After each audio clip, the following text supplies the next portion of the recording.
I was introduced by my neighbor, Yonatan, Shmuel. Yonatan introduced me to ChatGPT. Yeah, actually, he's like insisting that I try to use it. He says, "Come on, do it and test it. Ask it questions and things like that." So I humored him, but then I realized, oh, this is like something serious. I want to see because he claimed it can produce actual Jewish scholarship, of which I was seriously skeptical. But I'll tell you, I am convinced of one thing. I'm still skeptical on another thing, but it is pretty good for finding marmakomos. Okay, it does have its advantages, and I've seen a disadvantage. Okay, you've tried it. You've been It makes up a lot of money. I found that too. It made up some marmakom for me. So I'll give you exactly what I did and see what its contribution to what tonight is. However, there is something that with which I was quite impressed, and that is I asked my question of it in English, and it gave me back, and it wrote it back very well English, even though it was talking about something of rabbinic nature. Why was that impressive? Because then I did the same thing in Hebrew. It gave me back in Hebrew. The machine was able to take a complex Hebrew text that was of certain length and spit it back in an English text that was understandable. That was far superior, let's say, to Google Translate. What used to happen? People would come to people like me and say, I have a 20-page paper in Hebrew, an academic paper. I need to translate it into academic English. So that costs money. It costs us, and it's work. And I remember one of these, someone gave me something in English that had to be turned into Hebrew, and I did it for her. One of my previous clients, I used to work in translation. There's still other people, I wouldn't be surprised if a lot of people, actually do this on the side. Many of us do, and even people with whom we're producing Svarim for Korean, we're also doing this translation on the side.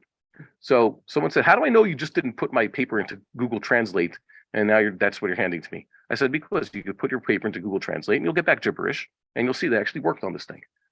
But this did a pretty decent job in a matter of seconds. And why is that important? Because basically it means that it's spelling the end for a lot of people who are working in translation.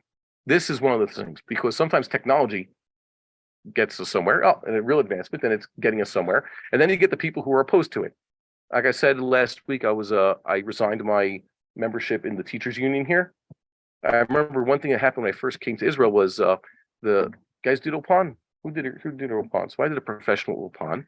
And I remember one day there was a class was messed up because what they do, they said that they had been alarmed that they were going to be cutting down the budget and people were going to be losing their jobs.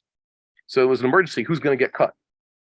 Now that's a problem. Whenever you come up with a technology, there's other people whose jobs are threatened, right? And they want to stand like this technology will put us coal miners out of business if they don't have a machine that can mine the coal. If you have a cotton gin, it's going to put all these slaves out of business, right? Who's going to do it? Like, okay, that joke, but you understand. You're told about this technology. Whenever a technology comes along, there are people who are resisting, right? They're the ones who are going to lose their jobs. But what do you got to do? Mankind has to advance. I spoke to Yonatan, and he said, yeah, that this AI he's already using for things, it's replaced a few workers.